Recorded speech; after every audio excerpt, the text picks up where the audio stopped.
குளிக்கும் பொழுது தண்ணீரில் இந்த பொருட்களை போட்டு குளிப்பதால் உடலுக்கு ஏற்படும் நன்மையை பார்த்தீர்களா? வந்த நோயும் ஓடிடும். உடலை ஆரோக்கியமாக வைத்திருப்பதற்கு சருமத்தின் தூய்மையை பராமரித்தல் மிகவும் முக்கியமான ஒன்று. சருமம் என்பது உடலின் மிகப்பெரிய உறுப்பு. இது உடலை வெளி சூழலிலிருந்து பாதுகாக்கும் பாதுகாப்பு அடுக்கு ஆகும். சருமம் சுத்தமாக இருந்தால் உடல் ஆரோக்கியமாக இருக்கும். இல்லையெனில் சிரமங்கள் அதிகமாகும். மேலும் சருமம் பளபளப்பாக இருந்தால் நம்மை நம்பிக்கையுடன் காட்டும். தினமும் குளிப்பது உடலை சுத்தமாக்குவதற்கு மட்டுமல்லாமல் மனதை புத்துணர்ச்சியடையவும் உதவுகிறது. சிலருக்கு தொடர்ந்து குளித்தாலும் சருமத்தில் பல பிரச்சனைகள் இருந்து கொண்டே இருக்கும். குறிப்பாக பருக்கள், தடித்த சருமம் மற்றும் வியர்வை வாசனை போன்றவை சிலருக்கு ஏற்படலாம். இது சருமம் சுத்தமில்லாமல் இருப்பதால் மட்டுமல்ல, சில நேரங்களில் சரியான முறையில் குளிக்காமையும் காரணமாக இருக்கலாம். அனைவரும் தினமும் சாதாரண நீரில் குளிக்கிறார்கள். ஆனால் அதனால் சிலருக்கு சரும பிரச்சனைகள் தொடர்ந்து இருக்கக்கூடும்.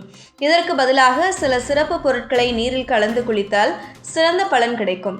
இது உடலின் சோர்வை நீக்கி சருமத்தில் இயற்கை பளபளப்பையும் தரும். அர்ச்சனை மற்றும் பூஜைகளில் பயன்படுத்தப்படும் கற்பூரத்தை நீரில் கலந்து குளித்தால் அதன் வாசனை மனதை அமைதியாக்கும். இது மன அழுத்தத்தை குறைத்து உடலின் சோர்வையும் நீக்கும். அது மட்டுமல்ல, தோல் தொற்றுக்கள், வாசனை பிரச்சனைகள் போன்றவற்றிலிருந்து பாதுகாப்பு தரும். எப்படி பயன்படுத்துவது? ஒரு வாளியில் தண்ணீர் நிரப்பி அதில் 2 முதல் 3 கற்பூர மாத்திரைகளை போட்டு 5 நிமிடம் ஊற வையுங்கள். பிறகு அந்த நீரில் குளியுங்கள். வேம்பு புற்றுநோய் தடுக்கும், கிருமி அழிக்கும் தன்மை கொண்டது.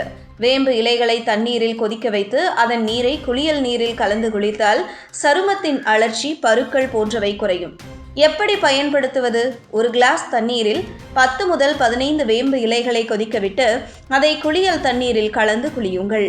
இவை இரத்த ஓட்டத்தை மேம்படுத்தி தசை வலிகள், உடல் சோர்வுகளை குறைக்கும். எப்படி பயன்படுத்துவது?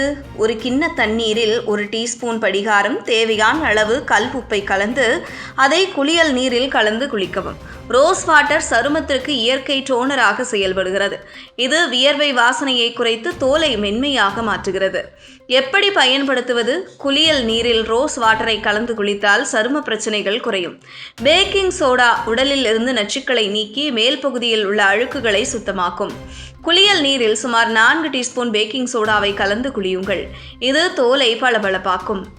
சருமத்தின் பளபளப்பு அதிகரிக்கும், தோல் தொற்றுக்கள் குறையும், மனம் புத்துணர்ச்சி அடையும், உடல் சோர்வு நீங்கும், தசை வலி குறையும், உடலில் நச்சுக்கள் வெளியேறும். முடிவில் உங்கள் தினசரி குளிப்பை சிறப்பு பொருட்களுடன் மேற்கொண்டு ஆரோக்கியமான சருமத்தையும் புத்துணர்ச்சியான மனதையும் பெறுங்கள். இதுபோன்ற முக்கிய நிகழ்வுகள், அரசியல் தகவல்களை ஆழமாக மாறுபட்ட கோணத்திலும் அறிந்து கொள்ள மறக்காமல் பாரத் மெயில் 24 பக்கத்தை பின்பற்றிக் கொள்ளுங்கள்.